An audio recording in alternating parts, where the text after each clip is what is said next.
Eric Burgess here, and today we are going to be going over a piece of a study guide I actually did preparing for a final when I was taking stats. So the question is, the following information shows the temperature in Fahrenheit outside and the number of students that go to class.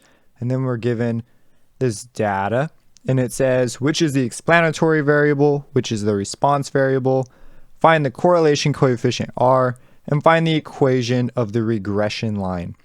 And so we're going to be doing this using the calculator. We'll be doing it using the formula, and we'll also do it using Excel. So let's just go ahead and jump right in. So first off, part A. So let's just go ahead and put that down. Part A, they want to know which is the explanatory variable and which is the response variable. So the explanatory variable is the one that we typically pick.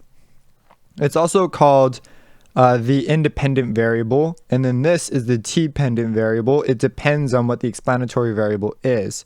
So here we're saying that the students that go to class, that they respond to whatever the temperature is.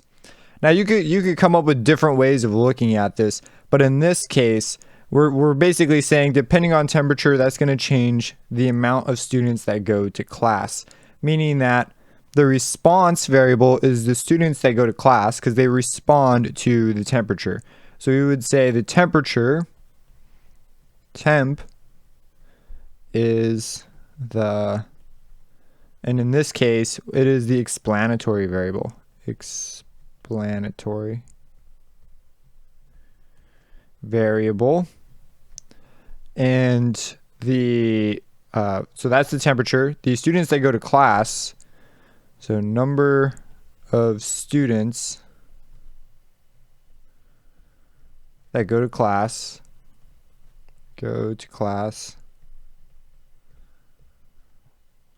is the response variable. And so I'm going to go ahead and add it here. This is the number of students that go to class. So all right, that's part A. Part A is done. Pretty straightforward thing. Just think which one responds to the other, right? The temperature definitely doesn't respond to the number of students that are in class. The temperature is going to be whatever the temperature wants to be. And so this is definitely the response variable.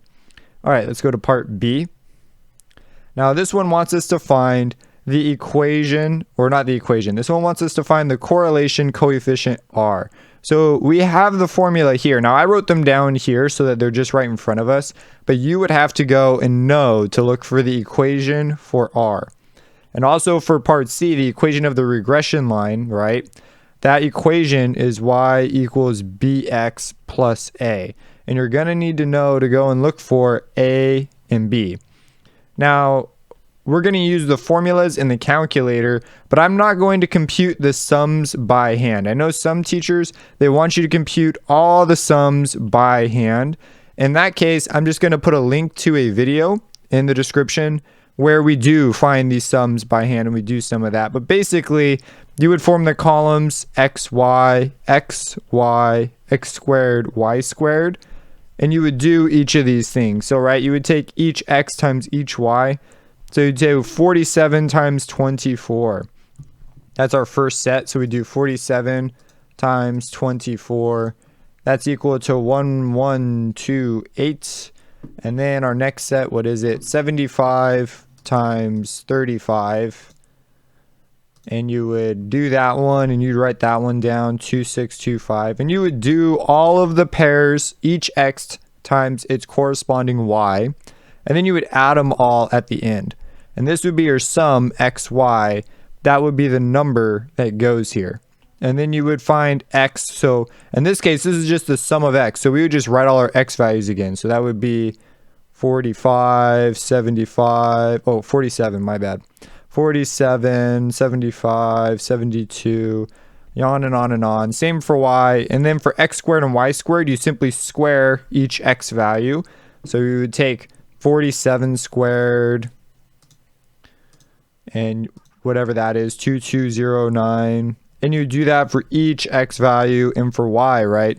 The first y value is 24, then we have 35, on and on and on. And then we would do 24 squared, and we're going to get 576. And you're going to come down, make each column, and then you're just going to add them, and that's the sum of x. Since this is the x column, this would produce the sum of y, the sum of x squared, and the sum of y squared. So if you're going to do it by hand, you would do it like this. Be very careful entering in values. Very, very easy to make a mistake. And so for that reason, we will be using the calculator to do some of this for us. So in the calculator, we're going to come in, we're going to go to stat to get to the lists. We need to put our two values in, our two sets of values. And so we're going to call the top set of values x, since we like to make the explanatory variable the x variable and y for the response variable. So we're going to come in here, we're going to go to lists, we're going to just put them in, just go to number 1, edit. And if you have data in your lists, just go up and hit clear. It'll clear the text, and then just push down and it will go away. So I'm going to clear both my lists. And in list 1, I'm going to put the temperature. List 1, you want to try and make your X list. So we're going to put 47, and then 75, 72, 51, 39, 60, and 68. All right. And then for the Y list, we just have 24, 35, 37, 38. Where was I? 38. It should have been 28, 28, 22, 30, and 32. So it's a bit of a chore to enter, but once it's in there, your life will be a lot better. So you're going to want to double check these, make sure you got them all in there correctly. 32. And trust me, this part you're going to want to do because it sucks if you just entered the values wrong. So it looks like we got them all: 24, 47, 75, 72, 51, 39, 60, and 68. Perfect. So now what we want to do is we're going to go to stat, and we're going to use the calculator to get these values right here for us. So we're going to go over here to calculate, and we're going to go to two variable stats. This is just when we have two sets of data. We can use two var stats to get everything at once, and it will even give us the sum of x, y. So that's unique to this one. So we're going to go to this one. Make sure your X list and Y list are correct. List 1, list 2, exactly as we have them set up. And we're going to go to calculate. And in here, we've been given the sum of X. And so we can just we should write these numbers down on the side, right? So we have the sum of X, that's equal to 412. And it gives us the sum of X squared right below it. So the sum of X squared, that is equal to 25364. Going down here, we notice n is 7, so let's write that in. N is equal to 7.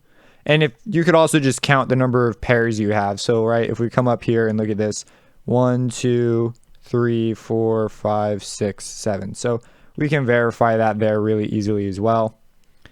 All right, now keep coming and we'll get our y values. So here we have our sum of y and our sum of y squared. So the sum of y is equal to 208. The sum of y squared is equal to 6362. And then finally, we need the sum of xy. And if we keep coming down, it'll show up. There it is. Sum of xy, 12679. So using the calculator, you can get these values. If you do it by hand, you should get these same values. And if you want to be extra thorough and you have extra time on your test, you could go through and do it by hand. You should get the same numbers. If you don't, that's evidence that you made a mistake in one of the methods, and you should go and try and find it. All right, cool. So now that we have these values, we can actually just plug them right on in to our formula for r, right? So all we need to do is just start filling it in. This would be the part, would be how we show our work. So we'd say r is equal to, and then n is 7, so just put 7. Now we have the sum of xy, copy the parentheses just like they are. Sum of xy is right here, so that's just 12679 minus sum of x, well that's just 412, we have that right here, times sum of y, again copy the parentheses just like how they are, so that's 208. Then we're going to go ahead and put a Nice big fraction. All right, now I like to put the square root at the end. That way I know how long the square root should be. So we're going to put a parenthesis. Again, copy the parentheses just like how they are. So we have 7. Another parenthesis, x squared. So we have 2, 5, 3, 6. Whoops, my 6 looks a little weird. 6, 4. Close parenthesis, minus. Now this is the sum of x inside. It's not the sum of x squared. So notice here the square is on the inside. So this is the sum of x squared. But this one's just the sum of x, and then the square goes on the outside. So the sum of x is that right there. So it's actually parentheses 412, and then put a square on the outside. So notice that that is very different than putting this number on the inside. And so you will make a mistake if you put the sum of x squared here instead of the sum of x, and then you square it. All right, now we, again, copying the parentheses, we have 7 as our n, and our y squared is 6362. And then we're doing minus the sum of y, and then we square it. So it's just like on the x side. So that'd be 208, and then we square it. And then we close the parenthesis, and now we put in our beautiful big long radical. So this is r. And if we put this in the calculator, now I'm going to be using the fractional notation. I'm going to assume that you know how to evaluate this, and you know PEMDAS and the order of operations. So in the calculator, this is the way I recommend most students. If you have a calculator, you can do fractions. If you have one of these ones and it's up to date, you can actually go to the first function menu. So you hit the green key and then y equals to go to the F1. So it's green. That's why we hit the green key. And then we get a fraction. So we're going to go ahead and type that. We get a lovely fraction. And on the top, we're just going to type it in exactly how it looks. So we're going to type 7 and then parentheses 1, 2, 6, 7, 9, close parentheses, minus, open parentheses, 4, 1, 2, close parentheses, open parentheses, 2, 0, 8, close parentheses. On the bottom, we have a square root that's here in blue. So we hit the blue key and then that key to get the square root. Now we open parentheses, we do 7, another open parentheses, 2, 5, 3, 6, 4, close parentheses, minus, open parentheses, 4, 1, 2, close parentheses, squared, close parentheses. So we're just copying it exactly how it is right here. Now we have another open parentheses, 7, open parentheses, 6, 3, 6, 2. And then we close parentheses, minus, open parentheses, 2, 0, 8, close parentheses, squared, close parentheses. Now this is something too that when you're doing this much calculation entry on a test especially, I'd go back and just double check you typed everything in right, just so you're at peace with the work you've done. And now we're just going to go ahead and hit enter, and we get our R value. So it does appear, wow, look at that, 0.97. So we would say here that there appears to be a strong linear relationship. So we'd write strong linear relationship.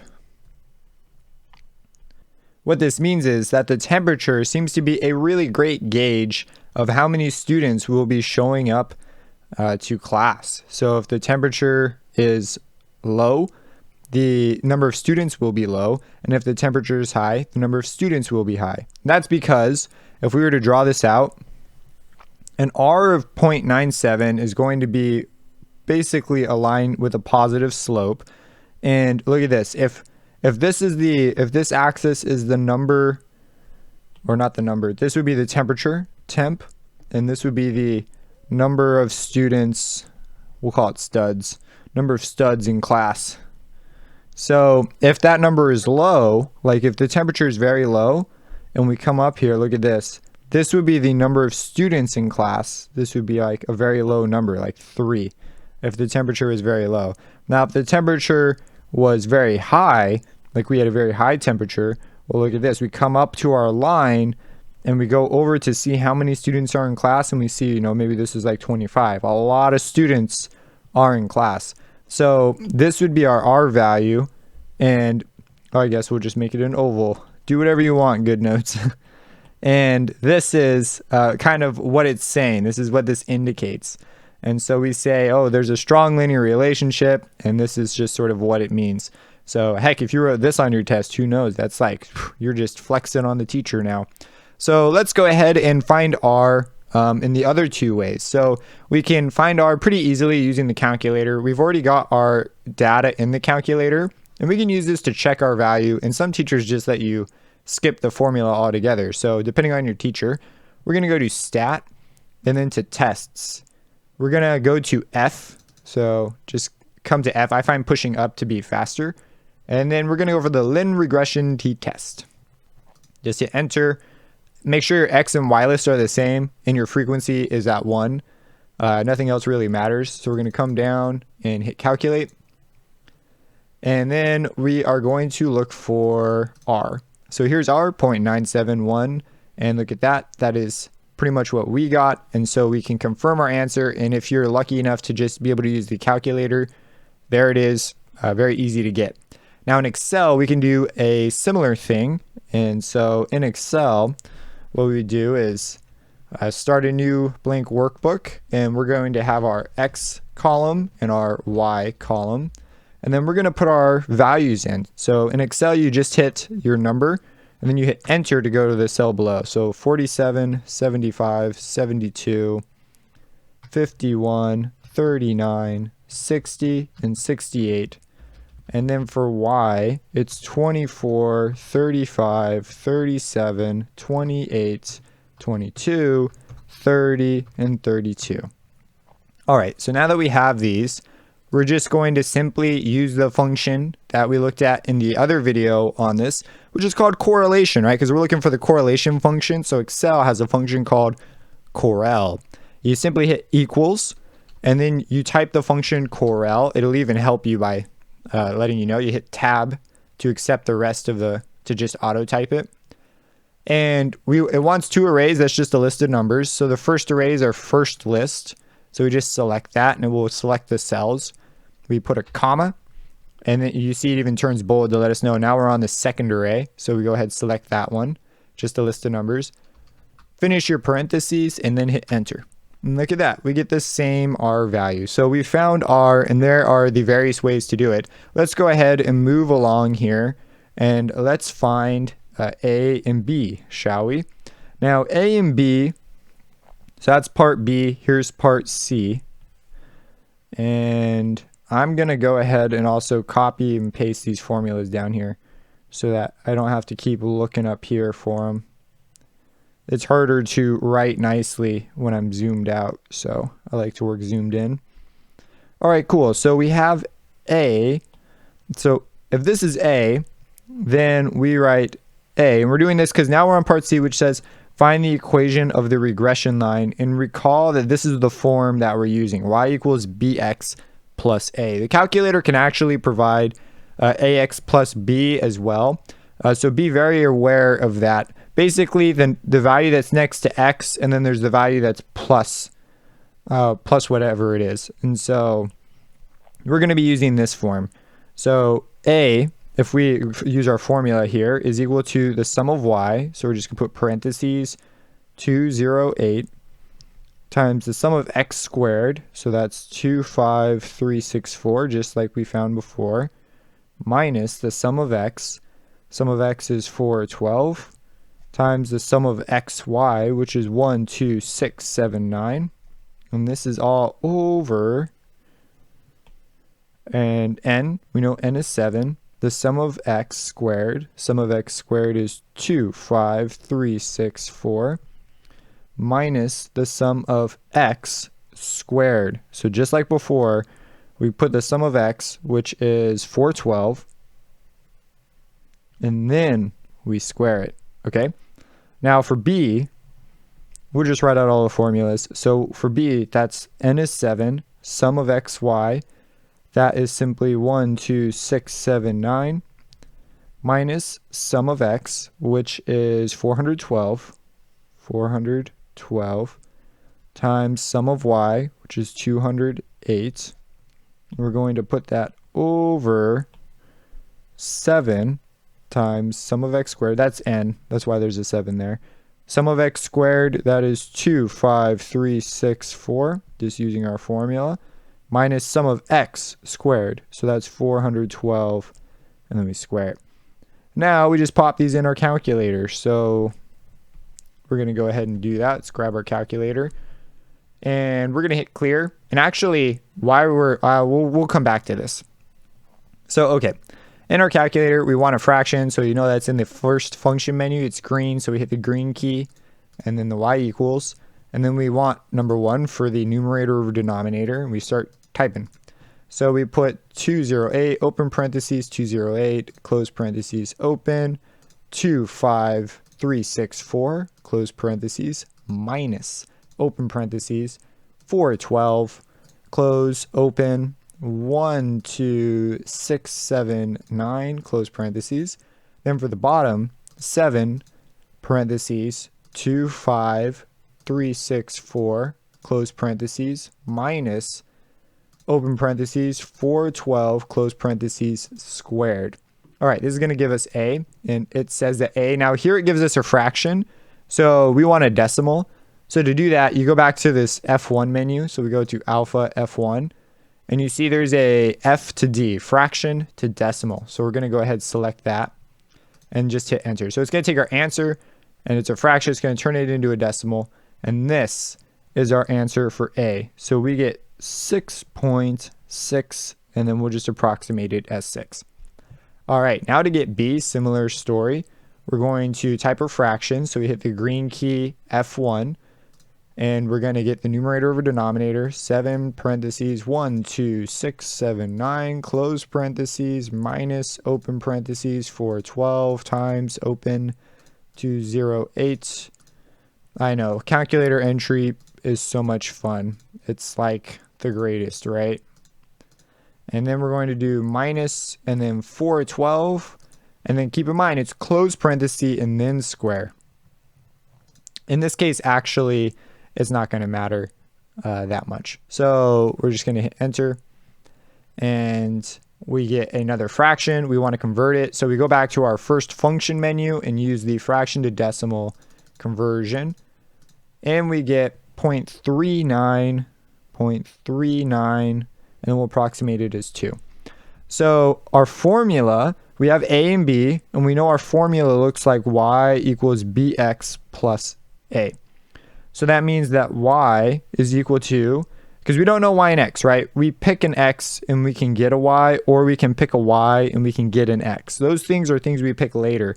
B and a are constants, though, determined by our data, which we used our data to get a and b.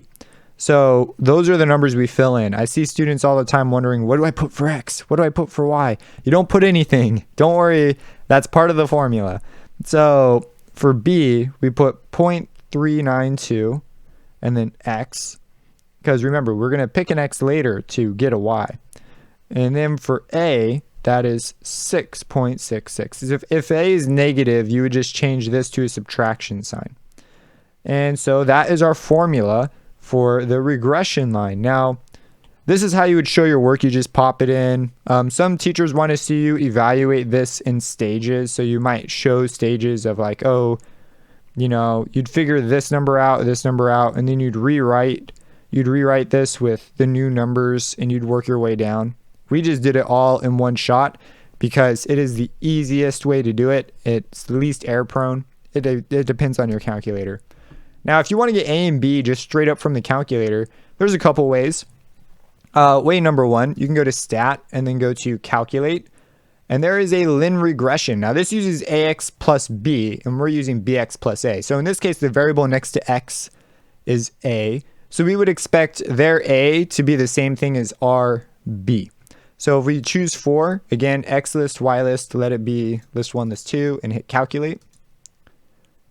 And lo and behold, look at that. We get 0.391, and their A matches our B, the variable next to X and the variable next to X. So it's just a name that we give it. But we see they get the exact same values. If you do want to match the formula exactly, if you go back to Stat and then Calculate, if you keep going down, there is one for AX plus B. Why these things exist separately, you know, you got me. I don't understand it either. But if we come down, again, give it your two lists. This time, since their variables match ours, it'll match. But you see, we get the same answer. So kind of redundant.